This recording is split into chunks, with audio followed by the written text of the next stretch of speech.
Jane sat on the edge of their bed, her eyes bloodshot and filled with pain. Her trembling hands held her phone, the screen glaring at her as tears streamed down her face. She thrust the device toward Mark, her voice cracking under the weight of her emotions. "So, you're still in contact with Clara after everything we've been through?" Jane's tone was a blend of anger and heartbreak.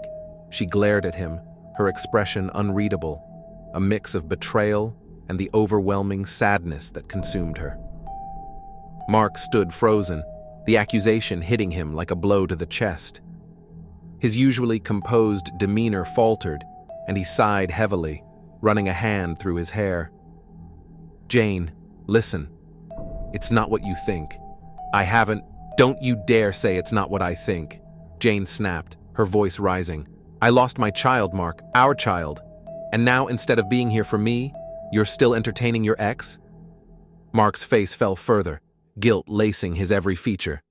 He took a hesitant step toward her, trying to reach out, but Jane recoiled, standing abruptly. "You think moving to another city will fix this? You think we can just leave all this pain behind?" She continued, her voice shaking with rage. "I can't believe you, Mark. I can't believe I ever trusted you." Mark's shoulders slumped as he struggled to respond. "Jane, I thought moving would give us a fresh start. I was just trying to cheer you up after everything. Jane cut him off, her voice breaking into a sob. "Cheer me up? How do you cheer up someone who just buried their child? How, Mark?" She turned away from him, clutching her phone tightly, her fingers trembling. "The doctor told you to choose between me and our baby, and you chose me. You killed her." Her words sliced through Mark like a blade, leaving him speechless. He stepped closer, his voice low and desperate. "Jane, I chose you because I couldn't lose you. I had to make the hardest decision of my life. I would have given anything to save both of you, but the doctors said I couldn't. Please, Jane, believe me." Jane spun around, her face contorted with anguish. "Don't you dare try to justify this to me, Mark. You think saying you had no choice will make this pain go away? You killed her, my daughter, my only baby girl." Mark dropped to his knees, his hands clasped together in a pleading gesture. "Jane, please, I'm begging you. You're all I have left. I love you, and I'm so sorry. I would do anything to take away your pain, but I can't change what happened." Jane's face twisted into a bitter smile, tears streaming down her cheeks. "You can't change what happened, but you can carry this guilt with you every day, Mark. Because I will never forgive you. Never." She stormed out of the room, leaving Mark kneeling on the floor, his heart shattered. The walls of their once loving home seemed to close in on him, the weight of his choices suffocating him. In the living room, Jane sat on the couch, clutching her phone like it was her lifeline. Her thoughts raced, a storm of grief, anger, and betrayal swirling in her mind. She couldn't shake the image of her lifeless baby girl, her tiny face etched into her memory forever. Mark sat alone in the bedroom, his head in his hands. He knew he had made the right decision in the hospital, but convincing Jane of that seemed impossible. The thought of losing her, of being unable to heal the rift between them, terrified him. Jane's life spiraled into a whirlwind of grief and despair after the loss of their daughter. Every night, she would wake up screaming, calling out for her baby. Sometimes, she'd stare at the crib Mark had refused to remove, swearing she could hear the faint cries of her child. Other times, she'd hold the little blanket they had bought for their daughter, rocking back and forth as she murmured, "Mommy's here, baby. Mommy's here." Mark tried to console her, but her trauma was unrelenting. It was as if her mind had cracked under the weight of their loss. One night she screamed, "You killed her, Mark. She needed you, and you chose me." Her voice echoed through the house, and Mark stood helpless, unable to defend himself against her accusations. The fights grew frequent. Every conversation turned into a quarrel, with Jane throwing things or storming out of the room.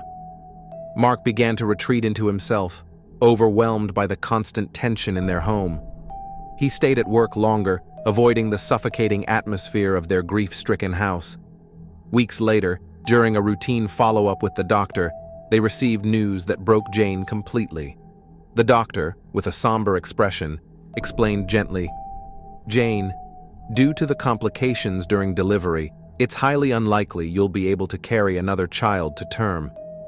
I'm so sorry." The car ride home was silent. Jane sat in the passenger seat, staring out the window with tears silently streaming down her face. Mark gripped the steering wheel tightly, his knuckles white as he struggled to find the right words. When they got home, Jane broke the silence. "Mark," she whispered, her voice trembling, "I can't give you another child." Mark looked at her, his heart breaking for her. "Jane, we'll figure this out. God's time is the best."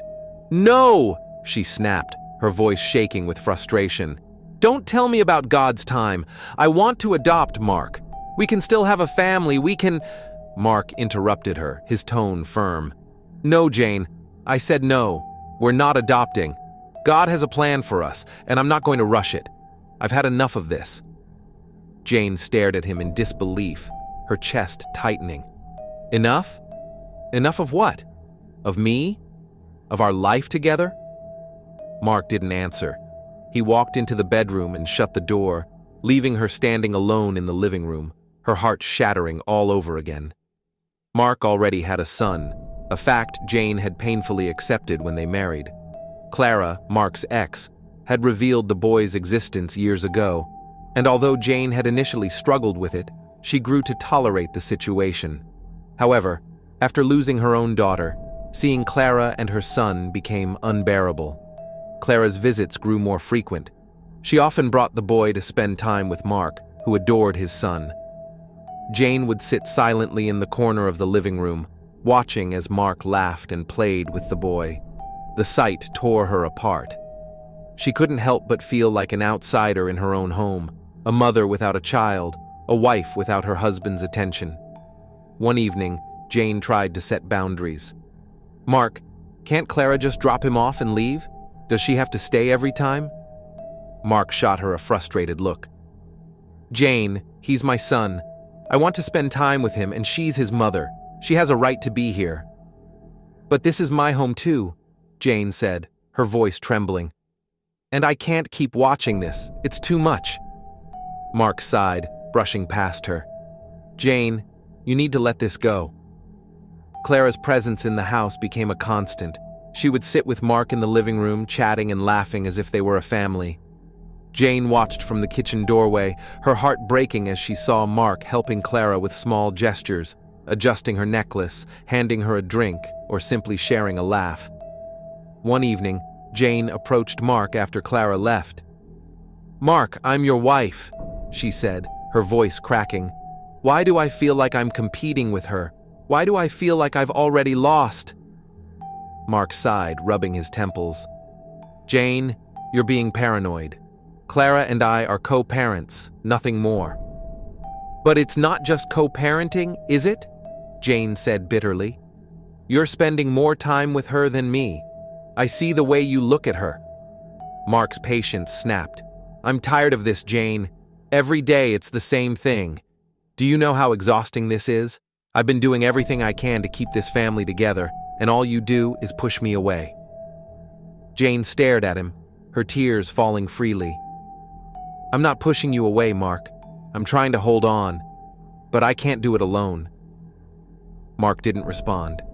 He turned and walked out of the room, leaving Jane sobbing on the couch. The house was eerily quiet that evening. Mark was in the living room playing a board game with his son, while Jane retreated to the kitchen to prepare tea. She moved robotically, her mind clouded with grief and bitterness. Each laugh that echoed from the living room felt like a knife twisting deeper into her chest.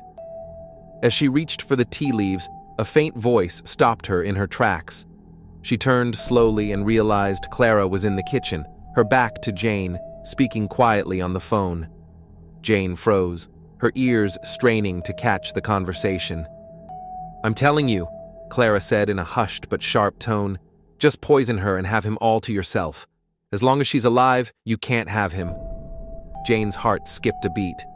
She blinked, certain she must have misheard. But Clara continued, her voice growing colder. "Do you know how much longer this will take? She's in the way. He's already halfway mine, but with her gone, it'll be easy." Jane's breath caught in her throat. Her hands trembled as she backed away silently, her thoughts racing. She clutched the edge of the countertop to steady herself, her mind spiraling with questions. Was Clara talking about her? Could Mark be involved? Or was Clara acting on her own? Jane's chest heaved with silent sobs as a terrible realization dawned on her. Clara wasn't just here to spend time with her son. She wanted Mark back, and she was willing to do whatever it took to make that happen, even if it meant getting rid of Jane. When trust is broken in a marriage, can it ever truly be repaired? What would you do if you were in Jane's position? Speak up, stay silent, or fight for your marriage? Let us know in the comments below.